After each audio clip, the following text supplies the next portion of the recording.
Hello, Radiant One, and welcome to Spiritual Business with Mariaestela, the show and podcast for soul-driven, heart-based spiritual entrepreneurs and Magdalene's Rising wanting to lead with love in business and life. I'm your host, spiritual business coach, mentor, catalyst, and facilitator, Mariaestela, and it is my deep honor, my great pleasure, and joy to share this episode with you. If you haven't already, I highly encourage you to join my newsletter to stay connected and updated. You can do so on my website, mariaestela.com, where you can also find previous episodes and their show notes. Here is today's episode. Hello, Radiant One, and welcome back.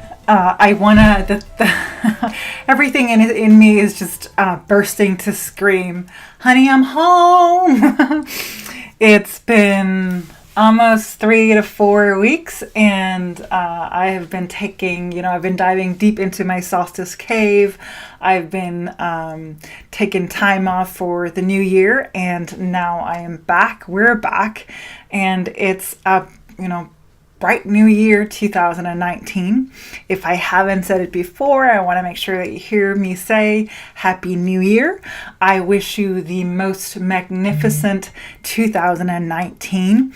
I pray that it may be the most wonderful, fantastic year for you as well as for your business. Since we're just coming up in the middle of January, I know that many of you are deep in probably planning or mapping or scheduling out your year. And I want to make sure that you don't do it without this one thing as well. And that one thing is vacation.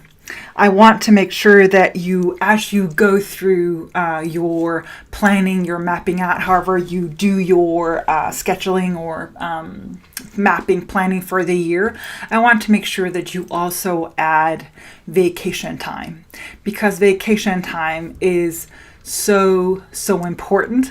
And coming back from or entering a new year, you are probably bursting with energy and you're so ready to tackle everything, that it can be easy to kind of forget that there will be times during our journeys in our businesses where we need to take time off, where we need to regroup, rethink, recharge, and energize yourself.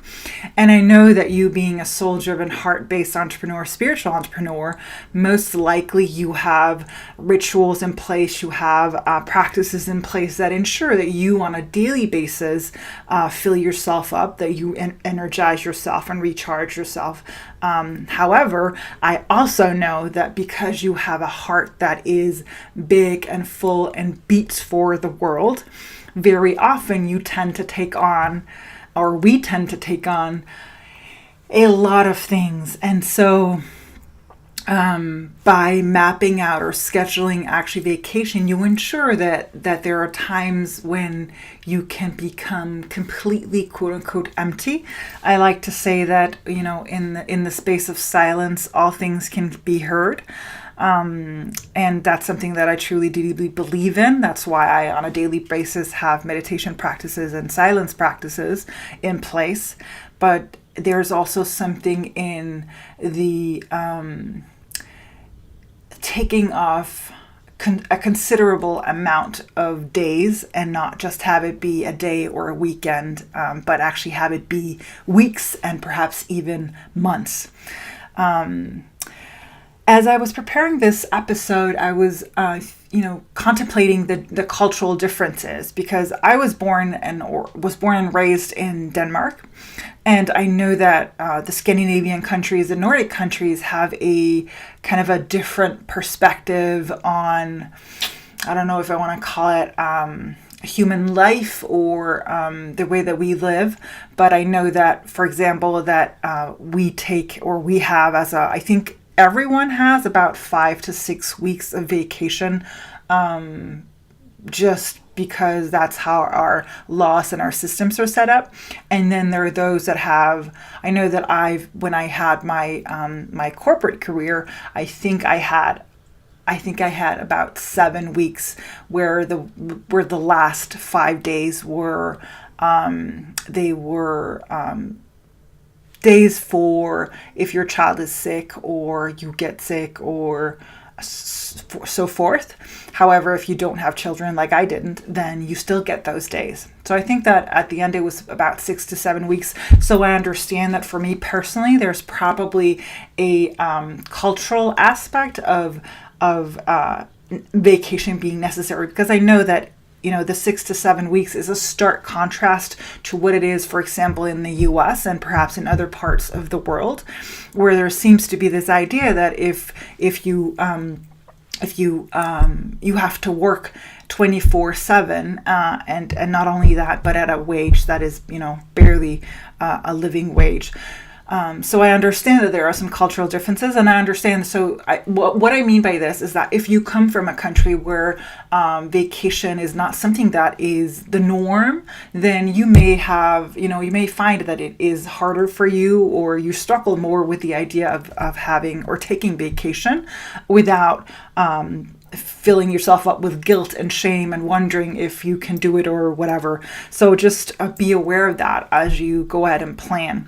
This year, it's funny because this year when I was my mapping out of 2019 actually just flowed out of me. It was intuitively, and it wasn't even my intention, because I didn't intend for me to be working during my vacation, and I didn't either. But it just, as I got my calendar up, it just flowed out of me. And actually, what I realized is that I need, quote unquote, to take more vacation than I did last year.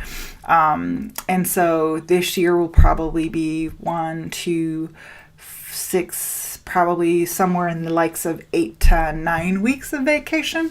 And that just flowed out of me when I started mapping out my year.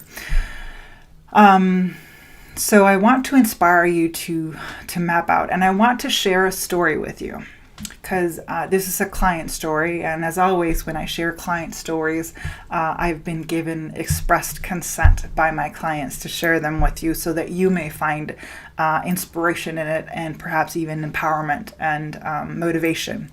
So I have one client who, when we first started working together, she was, and that's a story for another day, but she was in a job that she didn't really like, and she wanted to transition from that job into a freelance position and expand her business as well, which was something that we worked on. In uncovering and clarifying her goals and her dreams, what came up was that she really wanted to take 6 weeks of vacation in summertime to be with her girls and to really be with her husband. And the first year, that was not possible, but we knew that was a goal that we were striving for. I don't like the word striving, that we were working towards with her. And I think it went from 4 to 6, and I think perhaps even to 6 or to 7 weeks.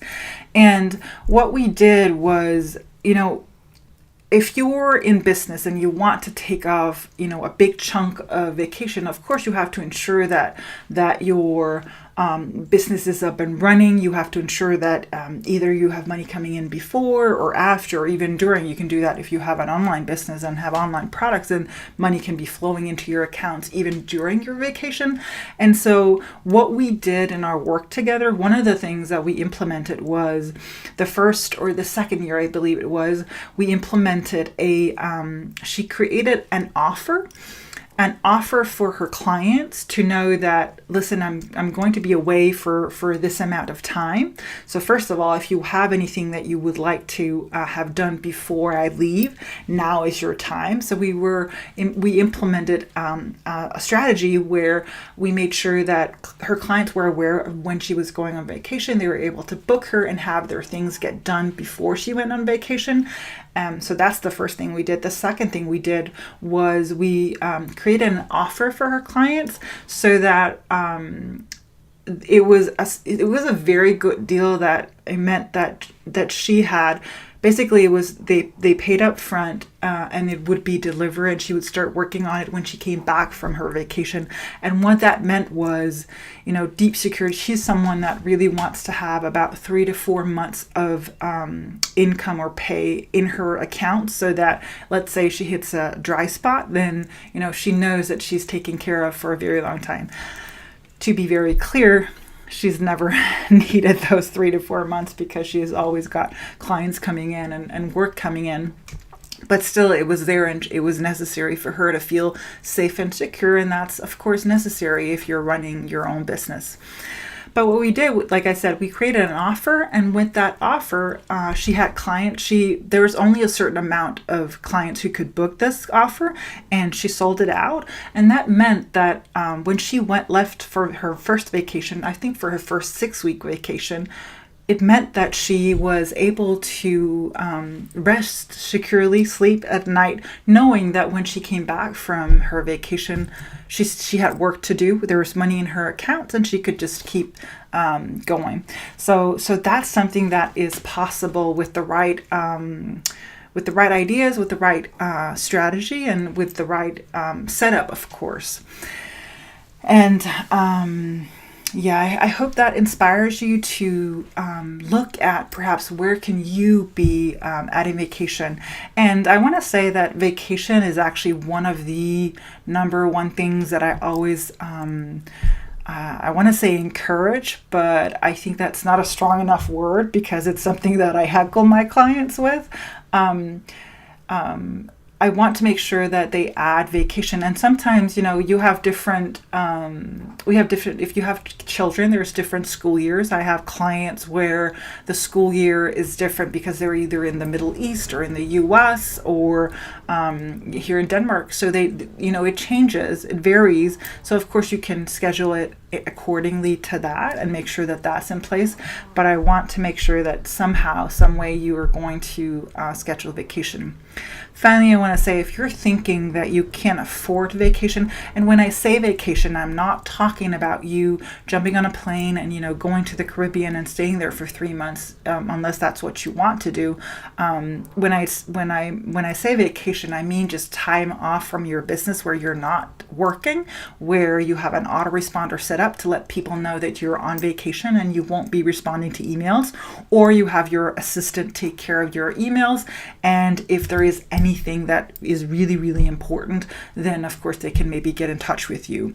So it's not about, it's about the honoring yourself, and this is for your well-being as well as for the well-being of your business, because you are the core, you are the heart, you are the meat and the soul of your business. And so if you run dry, your business runs dry. And so it's important to fill that up and take time off.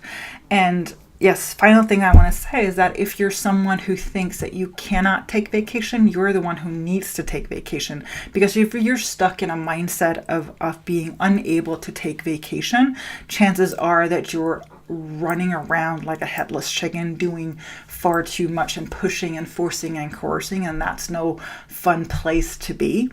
So if you're someone who thinks that I think it was actually, I'm not sure if it was the Dalai Lama or something, but I heard it about meditation, where people, it said that if you don't think that you have 20 minutes to meditate, you need to do an hour. And I would say the same with vacation. If you feel like you can't take a vacation, if you can't afford a vacation. And again, when I say afford, I'm not talking about splurging or maxing out your credit cards. I'm talking about simply taking time off from your business to just be with you. And I know I've said finally a couple of times, but I also want to say it doesn't necessarily mean that you go into a cave or, you have to work on yourself, or not even that. The vacation or the time that I just took off, I would love to tell you that I was, working on I did do some slight not meditation work, but some slight internal, personal development work. But most of my vacation was spent in bed, in my pajamas, watching Netflix, binging crappy TV shows, and just, sleeping in, staying up late, and just enjoying, just enjoying not doing anything at all, which is what at the end of it, of course, then makes me even juicier and more excited about coming back. This week is actually the first week back with my clients, and I can't wait to see them. I can't wait to hear what's been going on and what's been coming up, and I can't wait to begin mapping out their years and filling their calendars with the most magnificent, wonderful offerings, programs, services, and products. So this week's episode is all about vacation. I would love to hear from you. What is your take on vacation? How much vacation do you take, if any? Tell me in the comments. You'll find the link in the show notes. And finally, as I've said finally a million times, if you're someone who wants to be supported as you create a business that allows for you to take vacation, if you want to have, be supported as you structure and organize it in a way so that this is possible and you feel comfortable, secure and safe in taking vacation, I am open for business. And you can go ahead and apply for your free discovery session if you go to mariaestela.com/apply. I am taking applications, and I would love to sit in a sacred session with you to work on creating or making real your dreams. That is all I have for you today. I love you. Take care. That is what I had for you in today's episode of Spiritual Business with Mariaestela. I hoped it served you well. For all of the deeds and details, click the link in the description, and if you want to support the spreading of this message, share it with a friend or on social media, or leave me a comment or a review. God bless.